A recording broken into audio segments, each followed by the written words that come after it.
5 minute کا مدرسہ اسلامی تاریخ اصحاب فیل یعنی ہاتھی والے۔ اللہ تعالیٰ نے سورہ فیل میں اصحاب فیل کا تذکرہ کیا ہے۔ یمن میں ابرہہ نامی ایک عیسائی بادشاہ تھا۔ اس نے یمن کے شہر صنعاء میں خوبصورت گرجا گھر یعنی چرچ بنوایا تھا اور مکہ جیسی مقدس سرزمین پر جمع ہو کر بیت اللہ کا طواف کرنے والے سارے عربوں کا رخ اس جانب پھیر دینا چاہتا تھا تاکہ سارے لوگ بیت اللہ کو چھوڑ کر اسی گرجا گھر کا طواف کیا کریں۔ عربوں کو جب یہ بات معلوم ہوئی تو سخت ناراض ہوئے۔ ایک رات کسی نے موقع پا کر گرجا گھر کو گندا کر دیا۔ ابرہہ گرجا گھر کی بے حرمتی دیکھ کر غصے سے بے قابو ہو گیا اور ہاتھیوں کا ایک بڑا لشکر لے کر خانہ کعبہ کو ڈھانے کے ارادے سے روانہ ہوا۔ جب ابرہہ کا لشکر مکے کے قریب پہنچا تو تیز ہوا چلی اور سمندر کی جانب سے پرندوں کے جھنڈ اڑتے ہوئے لشکر پر چھا گئے۔ ان کی چونچ اور دونوں پنجوں میں چھوٹے چھوٹے پتھر تھے۔ وہ ہاتھیوں کے لشکر پر ان پتھروں کو گرانے لگے۔ وہ پتھر جس پر گرتا اس کے بدن کو پھاڑتا ہوا باہر نکل جاتا۔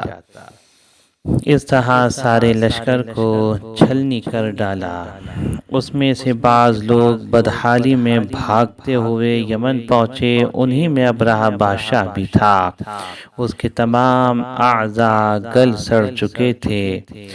اس طرح اللہ تعالیٰ کی زبردست قوت نے مادی طاقت پر گھمنڈ کرنے والے ابرہہ کو تباہ کر دیا۔ اللہ کی قدرت سمندر کی گہرائی۔ اللہ تعالیٰ نے دنیا کے 3 حصوں میں سمندر بنائے جن میں بہت سی مخلوق رہتی ہے۔ ان میں بعض سمندر اتنے زیادہ گہرے ہوتے ہیں کہ سائنس کی ترقی کے باوجود آج تک اس کی گہرائی کا کسی کو علم نہیں ہو سکا۔ پھر اللہ تعالیٰ نے سمندر کی گہرائی میں پانی کا اس قدر دباؤ رکھا ہے کہ جب اس کی گہرائی ناپنے کے لیے کوئی چیز وہاں پہنچائی جاتی ہے تو پانی کے دباؤ کی وجہ سے وہ پچک جاتی ہے اور سمندر کی تہہ تک نہیں پہنچ پاتی۔ سمندر کے بے پناہ گہرے پانی پر اللہ ہی کی قدرت ہے۔ ایک فرض کے بارے میں چمڑے کے موزے پر مسح کرنا۔ حضرت علی رضی اللہ عنہ فرماتے ہیں میں نے حضور صلی اللہ علیہ وسلم کو موزے کے اوپر کے حصے پر مسح کرتے دیکھا۔ ابو داؤد۔ فائدہ: جب کسی نے باوضو چمڑے کا موزہ پہنا ہو پھر وضو ٹوٹ جائے تو وضو کرتے وقت ان موزوں کے اوپری حصے پر مسح کرنا ضروری ہے۔ ایک سنت کے بارے میں مشورہ کرنا۔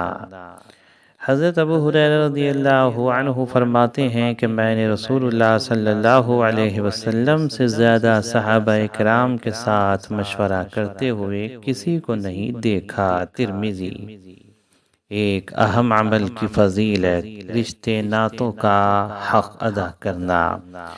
حضرت عائشہ رضی اللہ عنہا سے روایت ہے کہ رسول اللہ صلی اللہ علیہ وسلم نے فرمایا رحم رشتہ داری عرش سے چمٹ کر فریاد کرتا ہے کہ اے اللہ جو مجھے جوڑے تو اسے جوڑ اور جو مجھے توڑے تو اسے توڑ۔ مسلم۔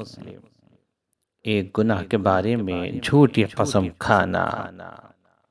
حضرت عبداللہ بن مسعود رضی اللہ عنہما سے روایت ہے کہ رسول اللہ صلی اللہ علیہ وسلم نے فرمایا جو شخص جان بوجھ کر جھوٹی قسم کے ذریعے دوسرے کا مال ہڑپ کر لے گا وہ قیامت کے دن اللہ سے اس حال میں ملے گا کہ اللہ تعالیٰ اس سے سخت ناراض ہوگا۔ بخاری۔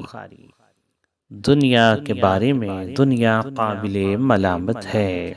حضرت ابو ہریرہ رضی اللہ عنہ سے روایت ہے کہ رسول اللہ صلی اللہ علیہ وسلم نے فرمایا، دنیا اور جو کچھ دنیا میں ہے سب ملعون یعنی اللہ کی رحمت سے دور ہے، سوائے اللہ کے ذکر اور اس چیز کے جو اس کے قریب ہو، اور عالم اور طالب علم۔ ابن ماجہ۔ آخرت کے بارے میں قیامت کے دن بچوں کو بوڑھا کر دے گا۔ قرآن میں اللہ تعالیٰ فرماتا ہے، اگر تم کفر پر قائم رہے تو اس دن کی مصیبت سے کیسے بچو گے جو بچوں کو بوڑھا بنا دے گا، اور جس دن آسمان پھٹ جائے گا اللہ کا یہ وعدہ ہے جو پورا ہو کر رہے گا۔ سورہ مزمل آیت نمبر 17 اور 18۔ طب نبوی سے علاج۔ پرہیز بھی ایک علاج ہے۔ حضرت صہیب رومی رضی اللہ عنہ فرماتے ہیں کہ میں رسول اللہ صلی اللہ علیہ وسلم کے پاس آیا، آپ کے پاس روٹی اور کھجور رکھی ہوئی تھی۔ آپ صلی اللہ علیہ وسلم نے فرمایا، قریب آ جاؤ اور کھاؤ۔ میں نے ایک کھجور اٹھائی اور کھانے لگا۔ آپ صلی اللہ علیہ وسلم نے فرمایا، تم کھجور کھا رہے ہو جبکہ تم کو آشوب چشم ہے۔ میں نے عرض کیا، اے اللہ کے رسول، میں دوسری جانب یعنی صحیح سالم آنکھ کی طرف سے چبا رہا ہوں۔ یہ سن کر رسول اللہ صلی اللہ علیہ وسلم مسکرا پڑے۔ ابن ماجہ۔ قرآن کی نصیحت۔ قرآن میں اللہ تعالیٰ فرماتا ہے، اے لوگو، زمین میں جو حلال پاکیزہ چیزیں ہیں وہ کھاؤ اور شیطان کی پیروی نہ کرو، یقین جانو کہ وہ تمہارے لیے کھلا دشمن ہے۔ وہ تو تم کو یہی حکم دے گا کہ تم بدی اور بے حیائی کے کام کرو اور اللہ کی نسبت ایسی باتیں کہو جن کا تمہیں علم نہیں ہے۔ سورہ بقرہ آیت نمبر 167 اور 168 اور 169۔